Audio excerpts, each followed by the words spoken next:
Si las puertas de la percepción quedaran depuradas, todo sabría demostrar al hombre tal cual es, infinito.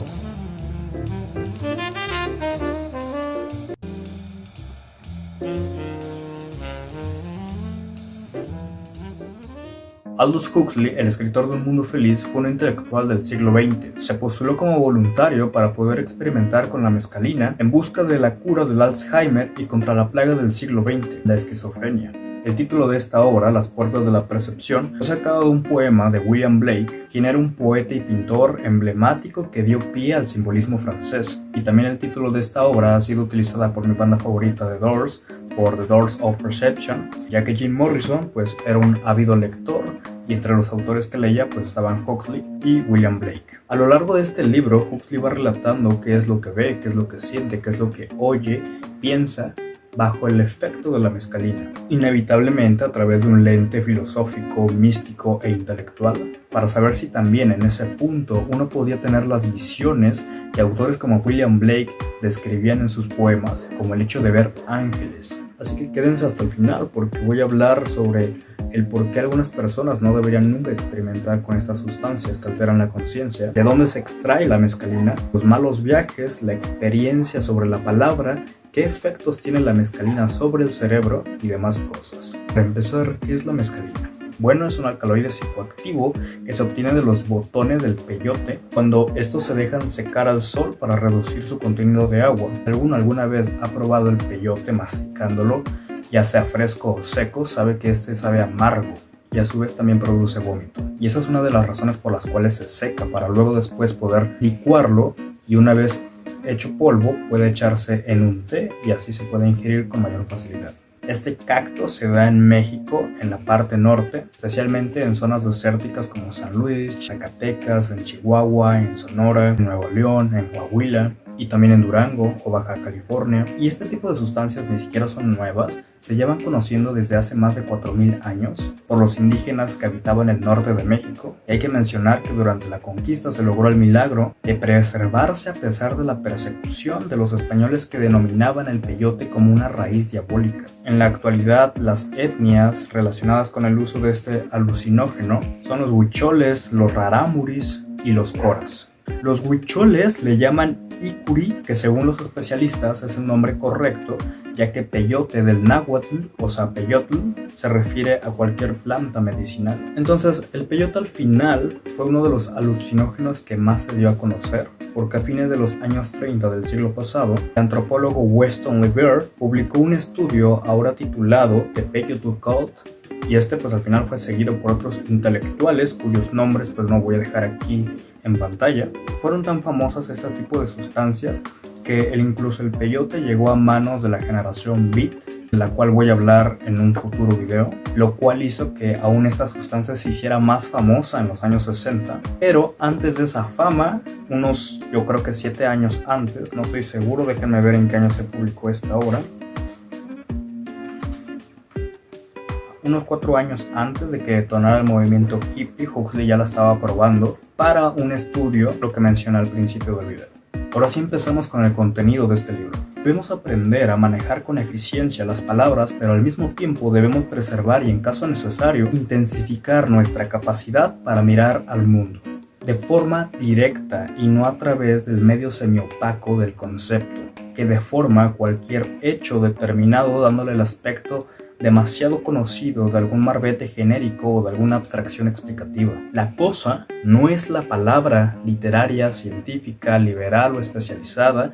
Toda nuestra educación, lamentablemente, dice Huxley, es predominantemente verbal y en consecuencia no cumple la función que teóricamente se le asigna. En lugar de transformar a los niños en adultos plenamente desarrollados, produce estudiantes de ciencias naturales que nada saben de la naturaleza y a su vez impone al mundo estudiantes de humanidades que nada saben de la humanidad, ni de la ajena ni de la propia. Lo que en el lenguaje de la religión llaman este mundo es el universo del conocimiento reducido, expresado y, por decirlo así, petrificado por el lenguaje. Según Huxley, la mayoría de las personas solo llegan a conocer la mayor parte del tiempo por algo denominado la válvula reductora, que está condicionada por el lenguaje.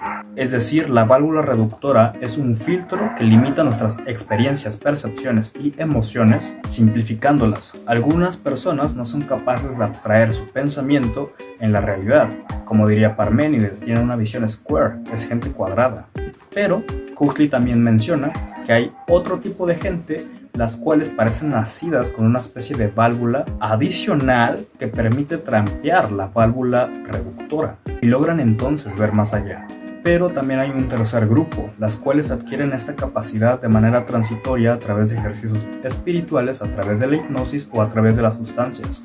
Pero el caso es que Huxley menciona que el cerebro imita la experiencia sensorial a través de procesos químicos y neuronales para evitar la sobrecarga y permitirnos funcionar en la vida cotidiana, porque imagínense que todo el tiempo experimentáramos la realidad como se puede experimentar bajo las sustancias, no podríamos funcionar en sociedad, por lo que esta limitación en la percepción sensorial es lo que da forma a nuestra visión normal del mundo, pero también sugiere que hay otras formas de trascender los límites y experimentar la realidad de una manera mucho más amplia y profunda. Por ejemplo, una de las explicaciones es que el cerebro cuenta con una serie de sistemas de enzimas que sirven para coordinar sus operaciones. Algunas de estas enzimas regulan el suministro de glucosa a las células cerebrales. Entonces, a la hora de ingerir, por ejemplo, la mescalina, impide que ocurra esta producción de las enzimas determinadas y disminuye la cantidad de glucosa que hay en el cerebro,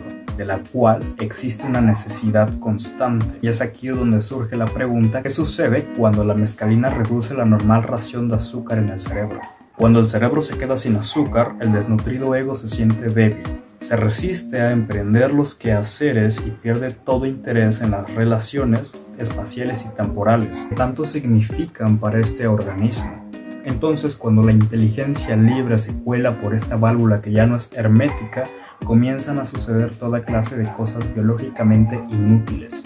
En algunos casos comienzan a suceder percepciones extrasensoriales. Otras personas descubren un mundo de belleza visionaria y a otras más se les revela la gloria, el infinito valor y la plenitud del sentido de la existencia desnuda. Acontecimiento tal cual, al margen del concepto, y en la fase de la desaparición final del ego. Y dice Huxley que no puede decir si algún tomador de mescalina lo ha experimentado, pero ocurre que surge el conocimiento oscuro, de que todo está en todo, de que todo es realmente cada cosa.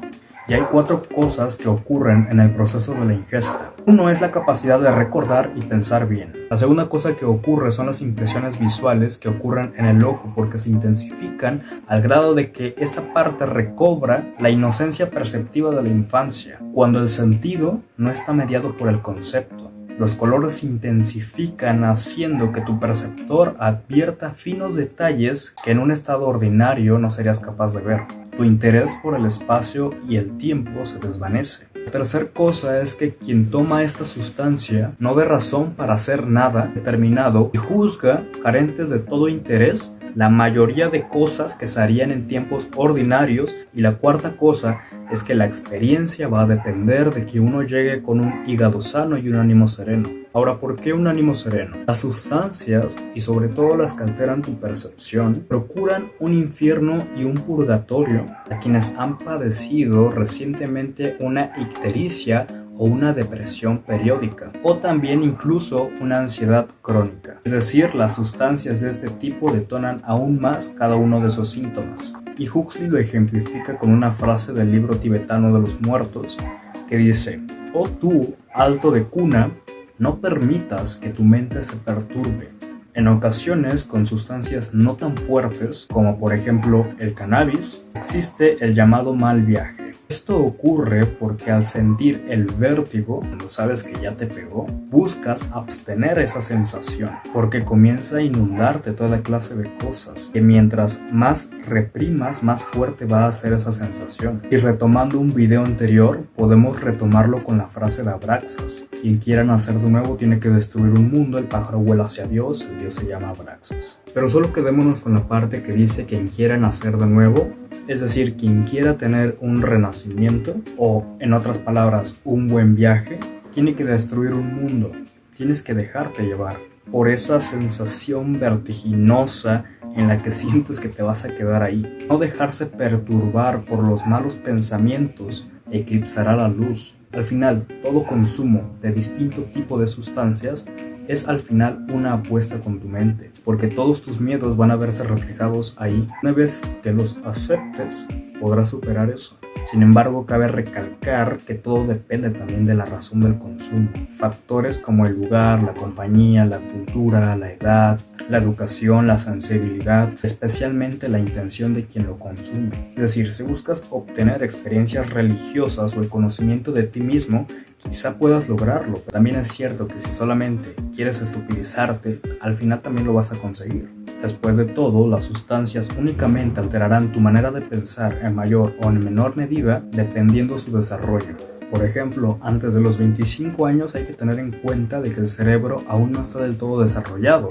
La última parte que termina de desarrollarse es la parte prefrontal, que es donde se toman las decisiones. Por lo que el consumo antes de esa edad puede desarrollar a que en un futuro tengas brotes psicóticos, o si de por sí ya tienes tendencia a tenerlos, o si padeces ansiedad o depresiones periódicas, cosas que ya expliqué antes, pero claro, todo a través del exceso puede provocar un malestar. Claro que si lo haces una o dos veces cada cierto tiempo, pues no te va a ocurrir nada, pero pues hay que tener en cuenta que sí te puede pasar algo si no te mides.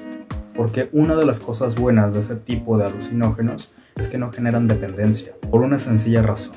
Es normal que pases por un periodo en el que sí te atasques, pero al final sí o sí los mismos alucinógenos van a obligarte a dejarlos. ¿Por qué? Porque este tipo de sustancias te obligan sí o sí a hacer un alto para reflexionar y recapitular experiencias. Por lo que esto mismo evita que las sustancias alucinógenas, que tales no pueden ser consideradas como drogas, por lo mismo porque no funcionan como vías de escapismo. Más bien te llevan a enfrentar una realidad tanto interna como externa. Actúan para validar y ratificar la cultura, no para facilitar los medios temporales que te permitan escapar de ella. En conclusión, hay que dejarnos de tabú sobre este tipo de sustancias que al final la percepción que tenemos sobre de ellas no es más que el resultado, por ejemplo, de la Iglesia Católica o del cristianismo que posterior a la conquista torturaban, encarcelaban y asesinaban a muchos de los indígenas que escondían estas plantas. Por ejemplo, las semillas de la Virgen, Ruiz de Alarcón, un fanático religioso, intentó erradicarlas porque entendió que los alucinógenos que las comunidades étnicas consumían confirmaban y ratificaban su propia cultura y no la opuesta, que era la evangelizadora católica. Es decir, al final muchas cosas de las cuales tenemos una visión hoy en día fue por el fanatismo religioso que satanizaba todo lo que no tenía que ver con la propia religión. Por así comprendamos que el deseo de alterar la conciencia es un impulso nato, normal, análogo al hambre o al impulso sexual. Por ejemplo, pongo los carnavales, pongo el arte, pongo la música, la danza y otras áreas que al final son un escape de la realidad, alterando la percepción. Porque al final de cuentas se sigue tratando del viejo conócete a ti mismo.